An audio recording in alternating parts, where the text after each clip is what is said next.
Você provavelmente já sentiu aquele silêncio desconfortável que se instala em uma sala logo após você fazer um comentário ou uma pergunta.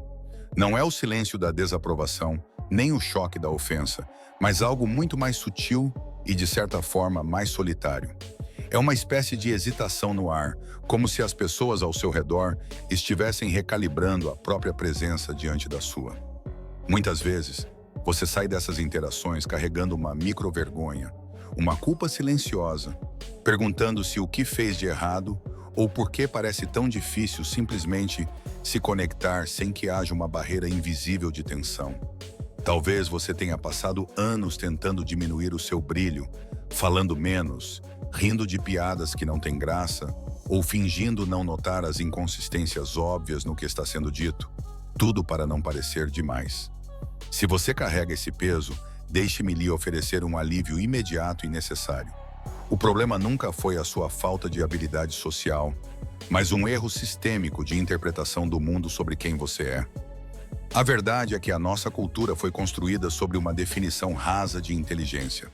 Fomos ensinados que ser inteligente é sobre notas altas, diplomas emoldurados ou ser a pessoa mais rápida em uma rodada de perguntas e respostas.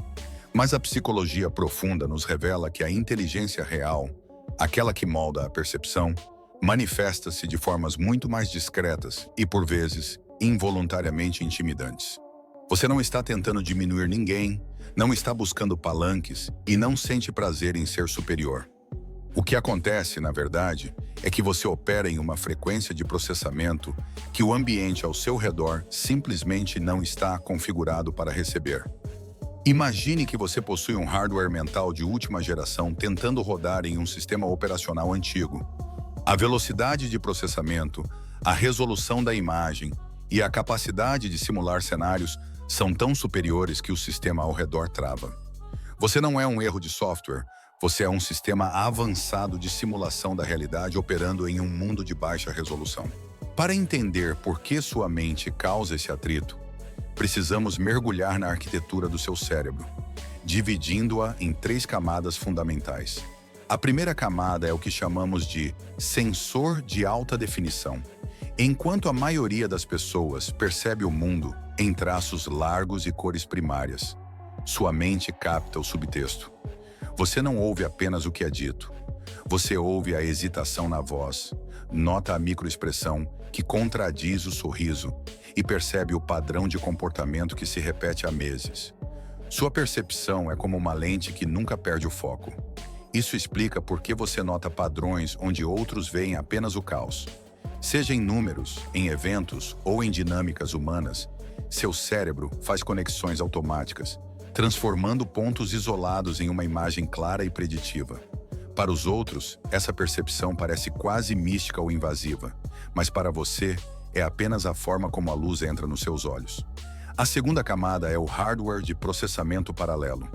Enquanto o processamento comum é linear, uma ideia após a outra, a sua mente trabalha de forma divergente. Quando um problema é apresentado, você não vê apenas uma solução. Você enxerga instantaneamente as 5 consequências colaterais de cada escolha, os riscos ocultos e as oportunidades que ninguém mais percebeu. Isso é o que a psicologia chama de pensamento sistêmico.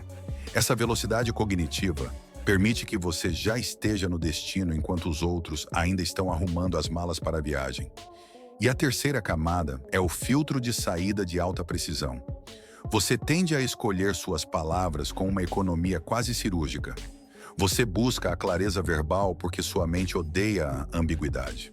Quando você explica algo, você o faz com uma lucidez que, ironicamente, pode fazer os outros se sentirem autoconscientes. Não é sua intenção, mas sua clareza serve como um espelho involuntário que reflete o quanto eles mesmos não dominam o que estão dizendo. É fundamental reconhecer que viver com essa intensidade mental no cenário moderno é um desafio biológico constante. A exaustão que você sente no fim de um dia social não é um sinal de fraqueza, é o superaquecimento do seu sistema. O isolamento que muitas vezes te acompanha não é um defeito de caráter, é um limite de compatibilidade. Processar a realidade nessa resolução exige uma quantidade imensa de glicose e energia mental. É por isso que você desenvolve uma aversão natural ao que chamamos de small talk.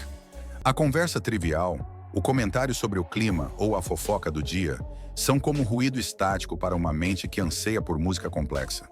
Quando você evita essas interações, não é por arrogância, mas por uma necessidade vital de preservação. Seu cérebro precisa de significado, de estímulo real e de discussões que desafiem sua capacidade de simulação. Sem isso, você entra em um estado de burnout sensorial, onde o silêncio se torna o único remédio possível para resfriar os seus circuitos.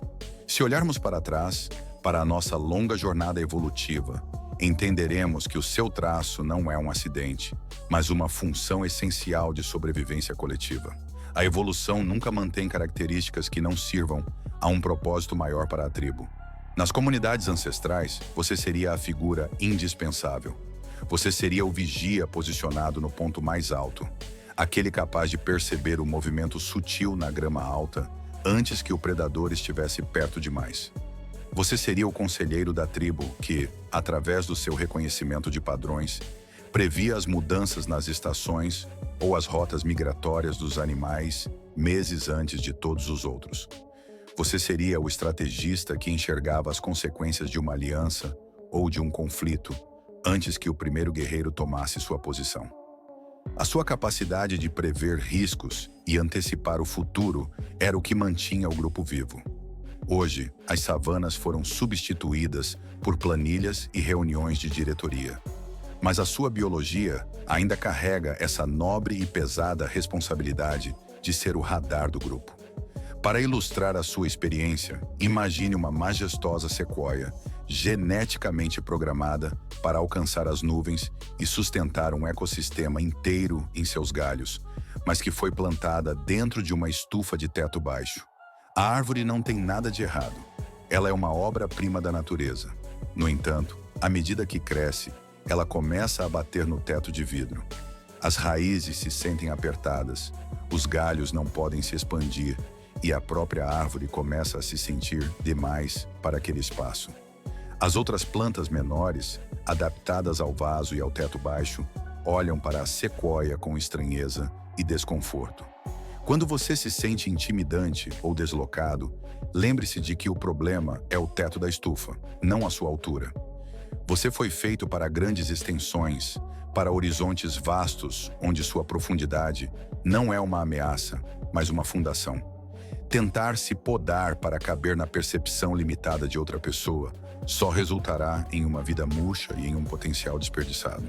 Do ponto de vista da sua saúde psicológica, a orientação não é a adaptação forçada, mas a proteção consciente do seu sistema. Pare de se desculpar por enxergar o que os outros ignoram. O seu silêncio não é vazio, ele é pleno de processamento, e você tem o direito de habitá-lo. Aprenda a honrar o seu radar interno. Entenda que a sua capacidade de ver motivos ocultos e de ler o subtexto das situações é um dom de percepção, não uma maldição de desconfiança. Você não precisa mudar a sua essência para se tornar menos intimidante. O que você precisa é ser o arquiteto do seu próprio ambiente, selecionando com rigor onde e com quem você compartilha a sua profundidade. Proteja suas abas mentais, aprenda a externalizar seus pensamentos no papel para aliviar a carga do processador e comece a tratar a sua inteligência como uma ferramenta de alta precisão que requer cuidado, manutenção e, acima de tudo, respeito próprio. Se você se viu refletido nessas palavras, se sentiu o peso da sua própria percepção sendo finalmente validado por uma lógica clara, saiba que este é apenas o início. Há uma força imensa em compreender a própria mecânica interna e em parar de lutar contra a própria natureza para tentar caber em molduras que nunca foram feitas para você. Esse reconhecimento é o ponto de partida para uma nova forma de caminhar pelo mundo, com mais gentileza para com sua própria intensidade e menos medo do impacto que sua mente causa. Se esta exploração trouxe algum alívio para o seu caos interno, talvez seja o momento de mergulharmos ainda mais fundo. Existem camadas da sua psicologia que ainda não foram tocadas e estratégias de vida que apenas uma mente como a sua pode dominar.